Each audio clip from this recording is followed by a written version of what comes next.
प्यारे बच्चों, आज हम स्वर संधि का तीसरा भेद वृद्धि संधि के बारे में पढ़ेंगे। इससे पहले बच्चों हम स्वर संधि के दो भेद पढ़ चुके हैं। नंबर 1 क्या था? दीर्घ संधि। नंबर 2 गुण संधि। नंबर 3 क्या है बच्चों? वृद्धि संधि। और इसके बाद दो भेद और बचेंगे। नंबर 4 यण संधि। नंबर 5 अयादि संधि।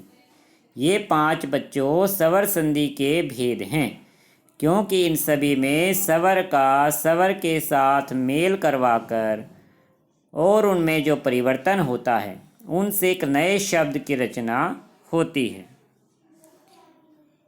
दीर्घ संधि में क्या था बच्चों? अगर आपने इनके नियम समझे हों तो हम इनके उदाहरण अच्छे से समझ पाएंगे और उन्हें याद करने में भी आसानी होगी। दीर्घ संधि में क्या था कि समान वर्ग का ह्रस्व या दीर्घ स्वर समान वर्ग के ह्रस्व या दीर्घ स्वर में मिलता है और एक नया स्वर बन जाता है। देखिए बच्चों, जो दीर्घ संधि थी, दीर्घ संधि में क्या था? ए या आ के बाद ए या आ जाए, यानी देखिए समान वर्ग ए या आ ए वर्ग के स्वर हैं। उसके बाद भी ए या आ यानी ए वर्ग का स्वर आता है तो दोनों को मिलाने से आ एक दीर्घ स्वर बनता है। इसका दूसरा नियम क्या था कि ई वर्ग के बाद ई वर्ग आ जाए तो अब क्या बनता है? दीर्घ ई। तीसरा नियम क्या था कि ऊ वर्ग के बाद ऊ वर्ग आ जाए तो दीर्घ ऊ बनता है। ये बच्चों दीर्घ संधि के 3 नियम हैं। इसके बाद हमने गुण संधि के बारे में पढ़ा था। गुण संधि में क्या होता है? समान वर्ग में समान वर्ग शामिल नहीं होता। इसमें तो देखिए ए वर्ग में ए वर्ग का स्वर शामिल है, ई वर्ग में ई वर्ग का स्वर शामिल है, ऊ वर्ग में ऊ वर्ग का स्वर शामिल है और दीर्घ स्वर बन जाता है। ये अंतर आपको याद रखना है। यह है दीर्घ संधि के 3 नियम। इसके बाद हमने पढ़े थे गुण संधि के नियम। गुण संधि में क्या है बच्चों? ए वर्ग में ए वर्ग के 2 स्वर हैं बच्चों, ए आ, ये ए वर्ग के स्वर हैं।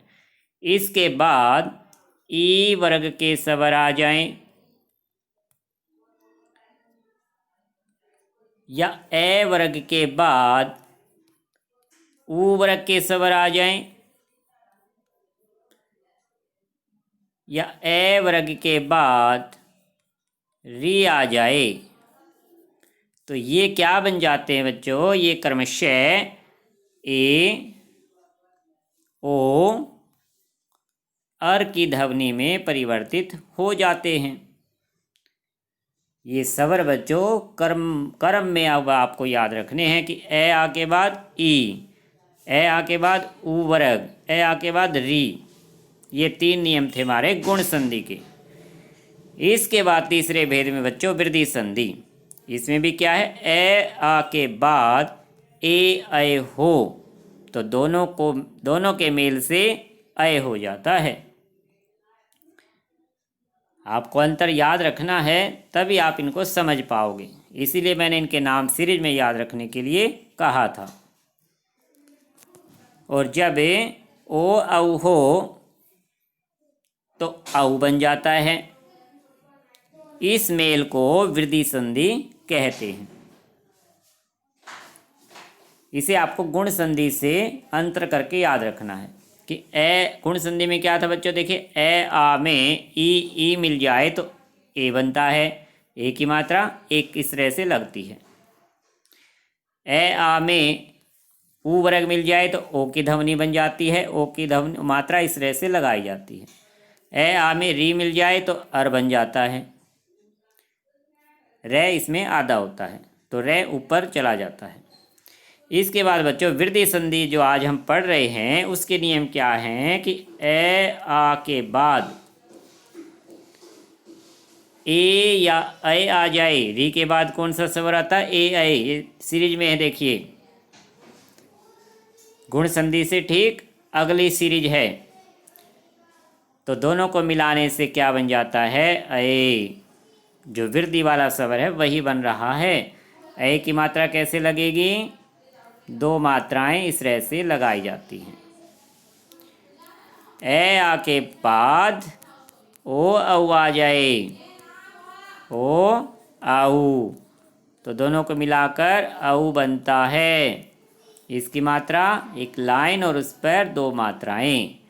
तो वृद्धि संधि के बच्चों ये दो नियम हैं, क्योंकि औ तक हमारे स्वर समाप्त हो जाते हैं। कुल कितने स्वर हैं, ए से लेके औ तक 11 स्वर होते हैं। तो ये सभी नियम इसमें आ चुके हैं, सभी स्वर तीनों नियमों में, तीनों भेदों में आ चुके हैं। तो औ तक है बच्चों ये।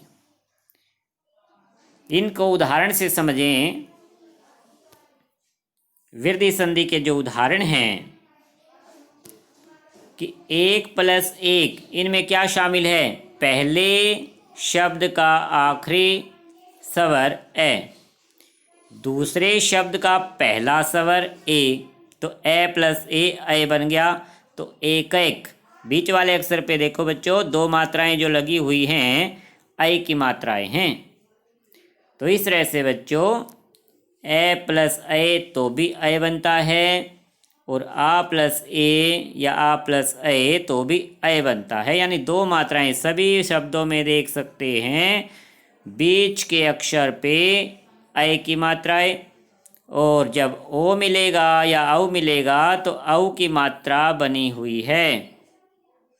जैसे सदा + एव सदैव, वन + औषध वनौषध, औ की मात्रा बन गई यहाँ पर। औ की मात्रा इस तरह से, ए की मात्रा केवल व्यंजन पे दो मात्राएं होती हैं, और औ की मात्रा में लाइन भी होती है और दो मात्राएं भी ऊपर लगती हैं। तो मात्राओं का भी आपको ज्ञान होना चाहिए। तो ये थे बच्चों वृद्धि संधि के दो नियम। तीनों संधि के भेद आपको याद रखने हैं। स्वर संधि के अब तक हम 3 भेद पढ़ चुके हैं। तीनों के नियमों को आपको समझना है। एक बार अच्छे से समझ लोगे तो फिर आगे कभी दिक्कत नहीं आएगी, क्योंकि क्लास 6 से लेकर 10th क्लास तक यही संधि रिपीट हो रही हैं। इसलिए आप इन नियमों को समझकर इनके सभी उदाहरणों को याद करेंगे तो आपको जल्दी याद हो जाएंगे।